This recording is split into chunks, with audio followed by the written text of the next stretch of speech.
If you were to ask me who my favorite Genshin character was, and not in terms of gameplay, how strong they are, if they're good with many teams, but just as a character, I'd say my top three favorites would have to be from 3 to 1, Farina, Xiao, and Collei. And why do I like Collei so much? Is a question I've been wondering. And it goes back to the Windbloom Festival. And her journey reminded me of one of my favorite anime characters ever. And when I found out that connection between them, I came to love Collei even more. And I kind of just wanted to talk about that. During the 3.5 Windbloom Festival, Collei talks to Sucrose.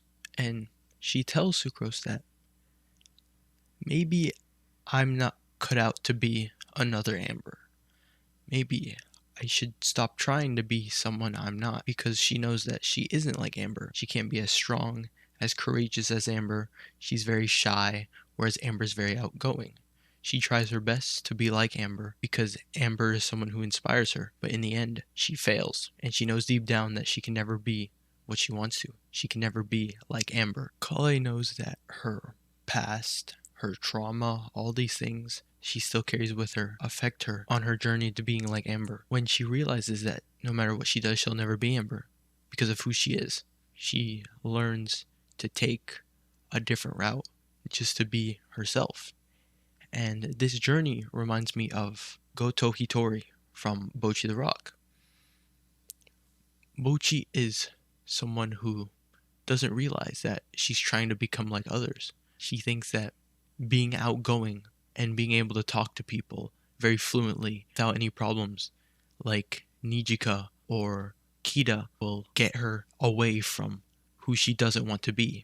Or maybe being like Ryo, someone who doesn't care about others' opinions, but she knows deep down inside that she does, and it's affecting her, and she can't run away from that. Bocchi wants to stop being herself so then she can feel like she belongs. But episode 8 teaches her that there is someone who is relying on her, not the person she wants to be, not the person she can become, but who she is right now. Someone is relying on Hitori alone, not the fake extroverted personality that she conjured up in her brain. Someone that is a star on national TV that can talk to everyone, but this shy, introverted, social anxiety filled girl with all these thoughts in her head running amok around that little brain of hers, thinking, when will things go wrong? How will things go wrong? And can I even fix anything? She's scared that everyone in the outside world will mock her, laugh at her, but she has someone who deeply cares for her and someone who knows that she is the key to success. Someone that is relying on her to reach their goals. She hasn't beaten social anxiety yet. She hasn't really gone out of her shell. But still, that girl that is hiding away from the world is being relied on by someone. Nijika tells her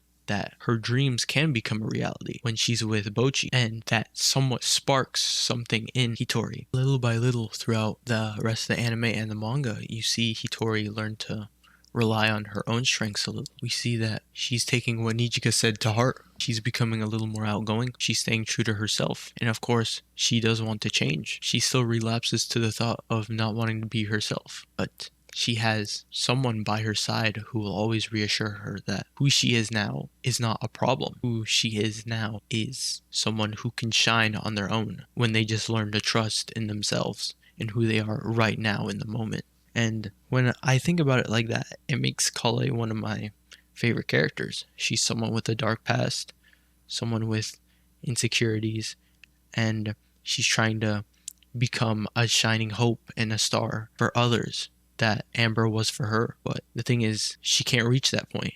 And she knows she can't, because who she is fundamentally and who Amber is fundamentally are two different people. She can never reach the heights that Amber has reached when trying to copy her.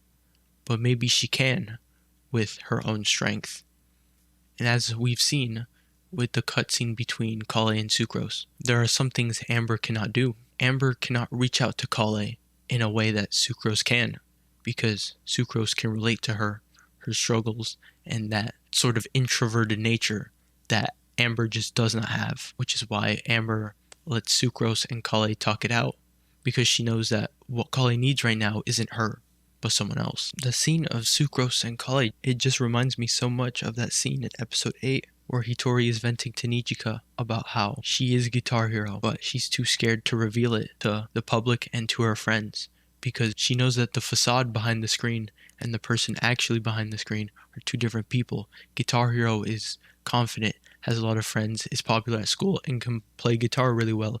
Hitori is a mess, struggles to play the guitar in front of people. She vents her frustrations about herself, about who she is, and how she doesn't want to be who she is right now. She wants to leave all of what she is behind and become something new, something better, something more outgoing, someone that people can trust and rely on. And all Nijika does is listen to that, and tries to inspire Bocchi to make her rethink how she is thinking. Tells her that she has a dream and she was struggling to make that a reality, but she was there. She was there to help and make her see the light, that her dream can become a reality. And Sucrose was there for Collei too, telling her that sometimes it is a struggle, but that's okay. You don't need to move on. You can still hold those feelings deep within your heart, but you don't let them consume you. Sometimes all you need to do is be in silence and enjoy what's around you right now. And that's something that gets to Collei. All she does is sit there calmingly. The silence between her and Sucrose isn't awkward. It's calming to her because in that moment now, that's what she needed. Alright, that's the end of the video. I'm gonna be honest, I feel like this is more an excuse to yap about Bocchi the Rock, because I love Bocchi the Rock. I love it. Okay. But yeah, that's it for the video. Ranting about Ayaka next video. I hate Ayaka. Holy smokes, it's stinking. Okay, bye.